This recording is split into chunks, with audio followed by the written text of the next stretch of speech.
I never thought juggling cameras, kids, and a calendar crammed with appointments would be my daily circus. But here I am, at 39, a freelance photographer with a life that's always a click away from chaos. My name's Sarah, and my world revolves around two things: my camera lens and my family. My husband, Mike, is the kind of guy who's married to his job. He works as a sales rep for a company with branches across 3 cities. I can't remember the last time we had a meal together without him rushing off or being glued to his laptop. And then, there are our kids, Lily and Max, both in school, and a whirlwind of activities and homework. "Mama, have you seen my math book?" Lily's voice snaps me back from my thoughts as I sort through my camera gear. "It's probably under the pile of clothes in your room," I reply, without looking up. Max runs in, his soccer ball thumping against the walls. "Mom, can you sign this form for my field trip?" "Sure, bud. Just give me a minute," I say, balancing a camera in one hand and the form in the other. As the kids dash off to their rooms, I hear the front door open and close. Mike's home, probably just to grab something and dash off again. His presence in the house has become like a cameo appearance in a long-running show. "Hey, Mike, how was your day?" I ask, not expecting much of a conversation.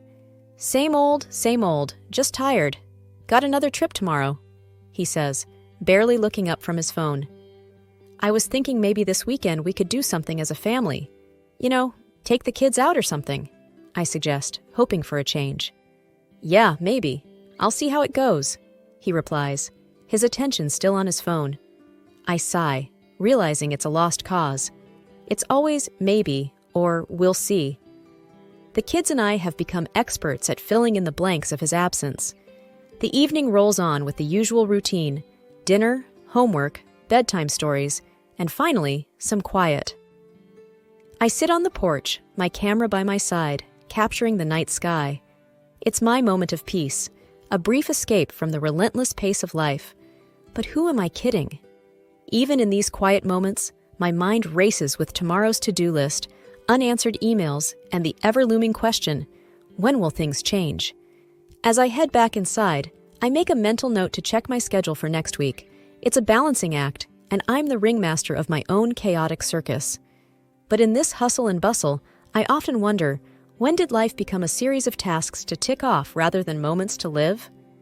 Life as a freelance photographer is never predictable, but nothing prepared me for the curveball I was about to receive. It was just another Wednesday morning, and I was out for a walk with our dog, Buster. The sun was shining, but my mind was cloudy with thoughts of upcoming projects and deadlines. "Come on, Buster, let's make this quick. Mommy's got a ton of editing to do," I muttered, tugging slightly at his leash. Just as we turned the corner near the park, Buster spotted a cat, and in a split second, everything went haywire. He lunged forward, pulling the leash with such force that I lost my balance and fell hard onto the pavement. "Ow! Buster, stop!" I yelled, but he was too busy chasing the cat to notice.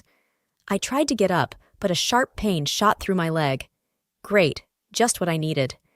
Limping back home, I called Mike. "Hey, I think I hurt my leg. Can you come home early?" "Sarah, I'm in a meeting. Can it wait?" His voice was curt, a clear sign of his irritation. "I just fell, Mike. It's not like I'm calling for fun," I snapped, frustration boiling over. "Fine, I'll see what I can do," he replied, and the line went dead. After what felt like an eternity, I made it home. The pain was getting worse. I knew I had to see a doctor, but with Mike's unpredictable schedule and the kids at school, it was a logistical nightmare. The diagnosis was a fractured leg. Great. Just what I needed on top of everything else. The doctor advised rest, meaning no shoots, no chasing after the kids, nothing. As if my life wasn't chaotic enough. Back home, with my leg in a cast, I felt like a bird trapped in a cage. Mike had to take over some of my duties, which he did with an obvious lack of enthusiasm. "This is a real mess, Sarah. How long till you're back on your feet?" Mike asked, his tone more concerned with the inconvenience than my pain. "A few weeks at least. It's not like I planned this, you know," I retorted, my patience wearing thin. The kids were surprisingly helpful, though.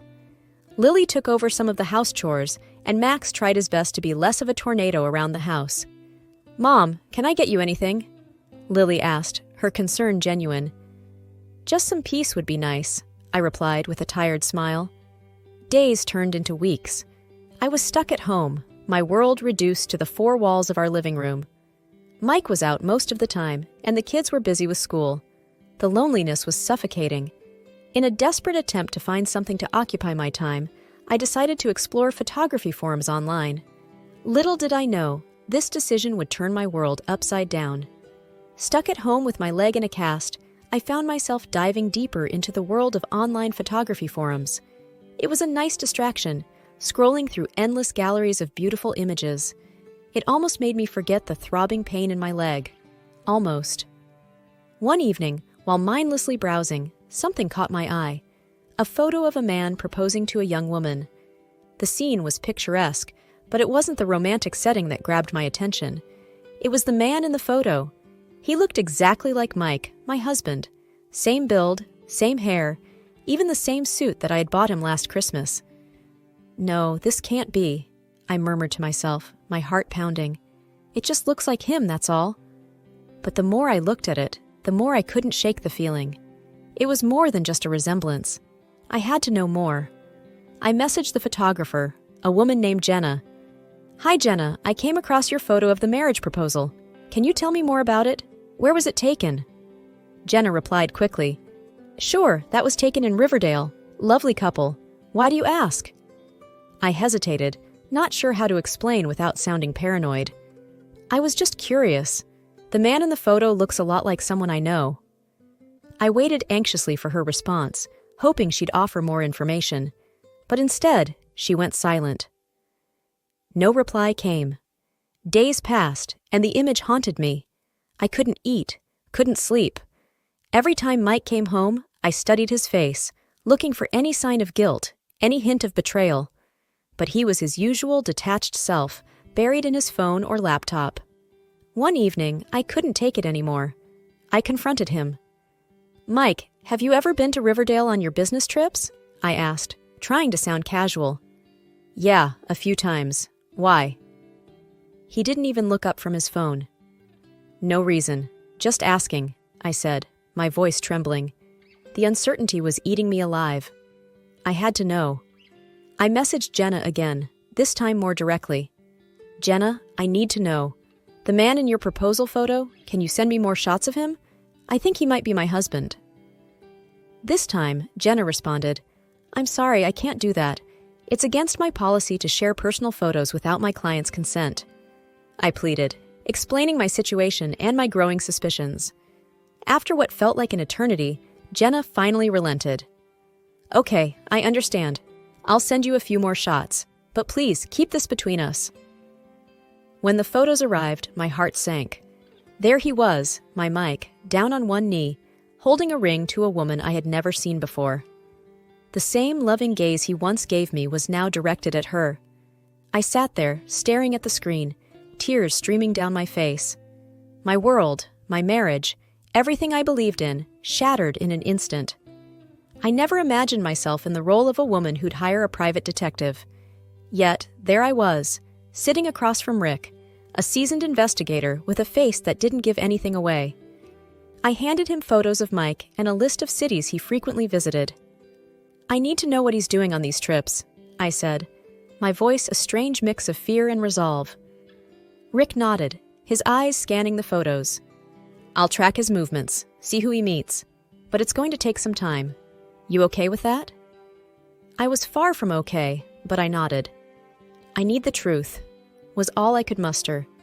As Rick delved into his investigation, I was forced into a role I never wanted, the wife who pretends everything is normal. Mike, oblivious to the storm brewing, continued his business trips, leaving me alone with my swirling thoughts. I started noticing changes in Mike that I'd never seen before. His wardrobe underwent a transformation, suits that screamed designer labels, shoes that weren't from our usual budget stores. His cologne was different too, replaced by a scent that was more refined, more luxurious. These were subtle changes, but to me, they were glaring. Then there were the phone calls. Mike had always been private with his phone, but now it was excessive. He'd lock himself in the bathroom, speaking in hushed tones. I once pressed my ear against the door, trying to catch snippets of his conversation, but all I could hear was the muffled sound of his voice. I watched him closely, trying to find traces of the man I married in his new persona. But with every passing day, he seemed more like a stranger. I wondered how long he had been living this double life, right under my nose. The kids started to notice the tension. Lily, ever perceptive, asked one night, "Mom, is everything okay with you and Dad?" I forced a smile. "Everything's fine, sweetie. Just a lot on my mind with work." But it wasn't fine. The man I shared my bed with, the father of my children, felt like a mirage. I found myself lying awake at night, staring at the ceiling, piecing together the lies and half-truths. One evening, as Mike prepared for another trip, I found myself watching him pack. He moved with such ease, a routine he had mastered.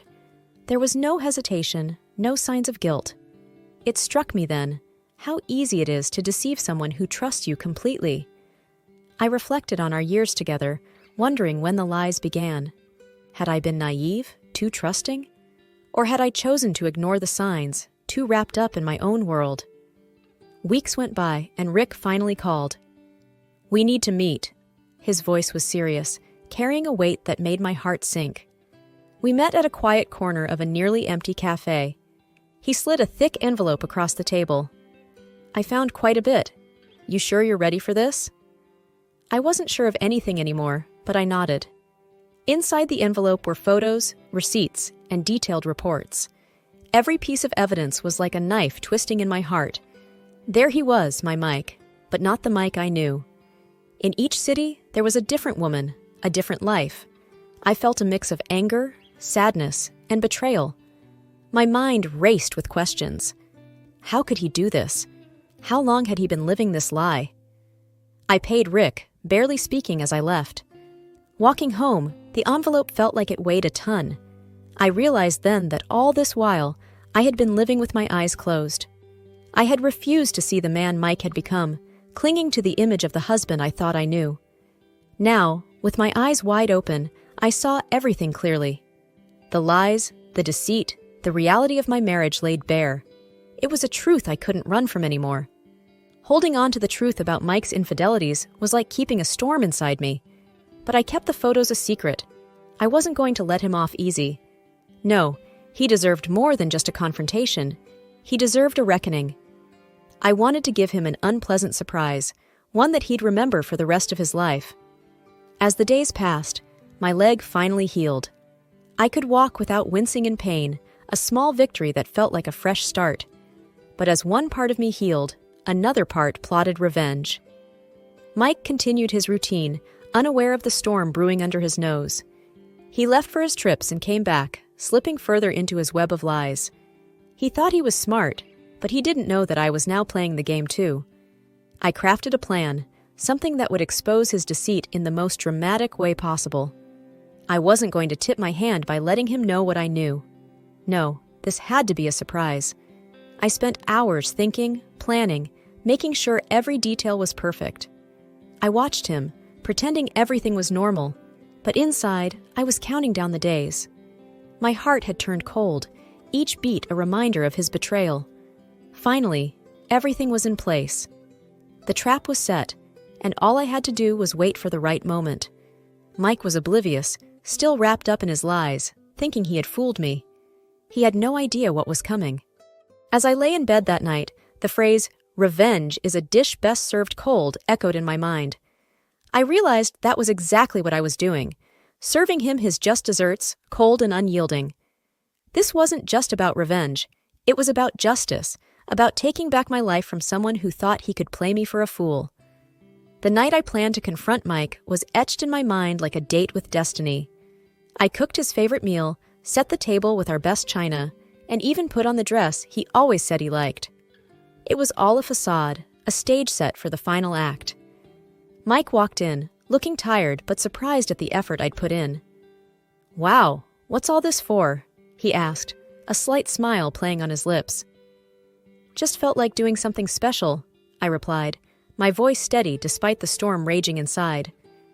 We sat down, and for a while, I played the part of the doting wife.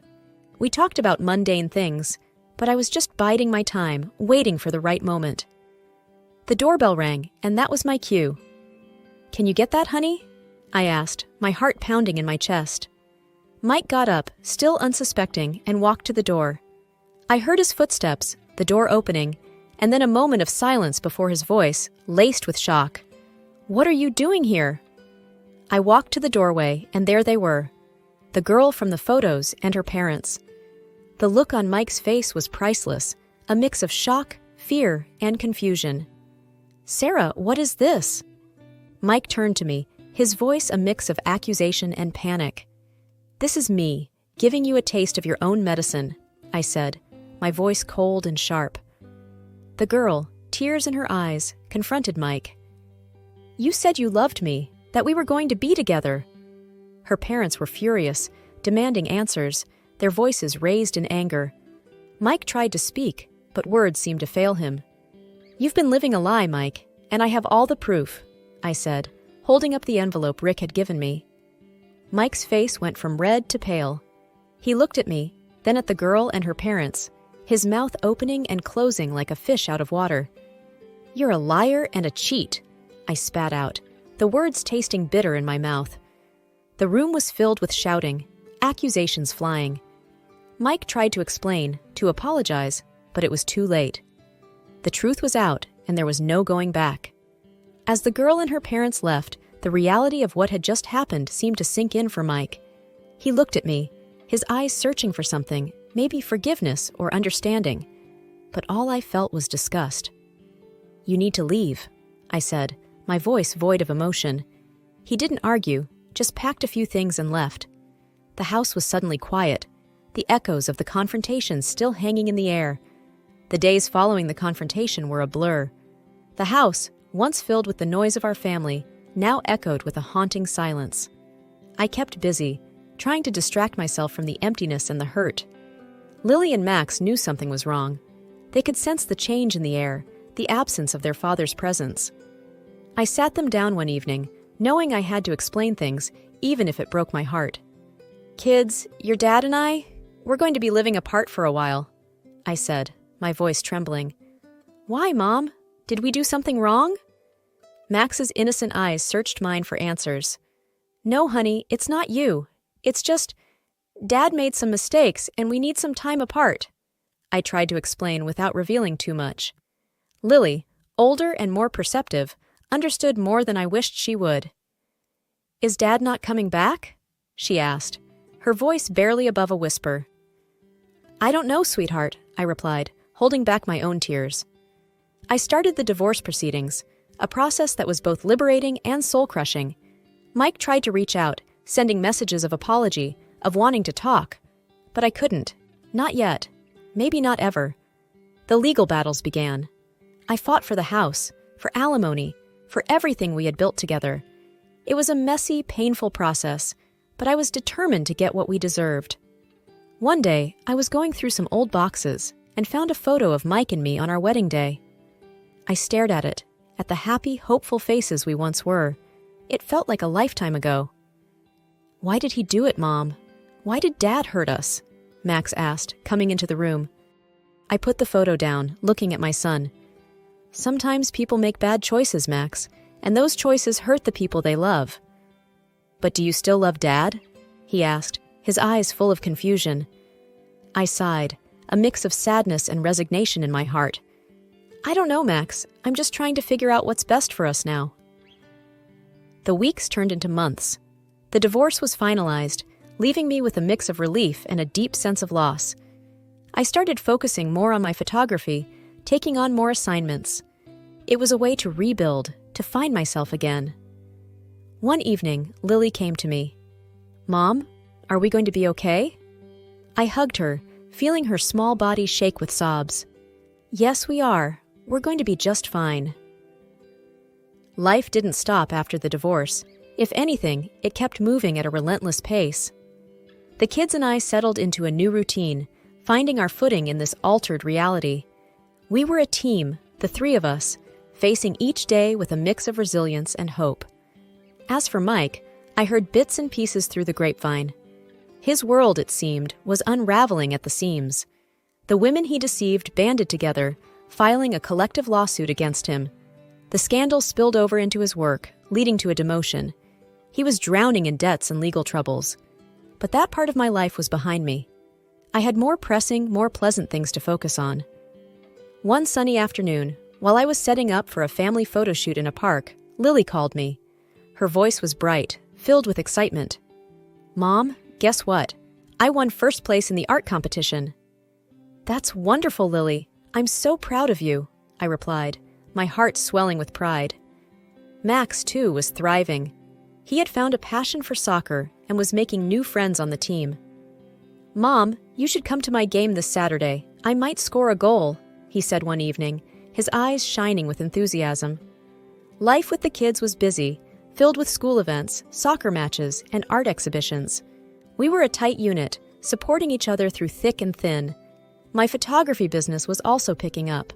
I landed a few big contracts, photographing events, and doing portrait sessions. The lens was my window to the world, allowing me to capture moments of joy, of life moving forward. One evening, as I sat editing photos, I reflected on the past months.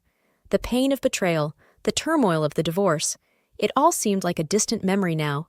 I had found strength I didn't know I possessed. The doorbell rang, pulling me from my thoughts. It was my friend and neighbor Martha, dropping by with some coffee and a friendly smile. "How are you holding up?"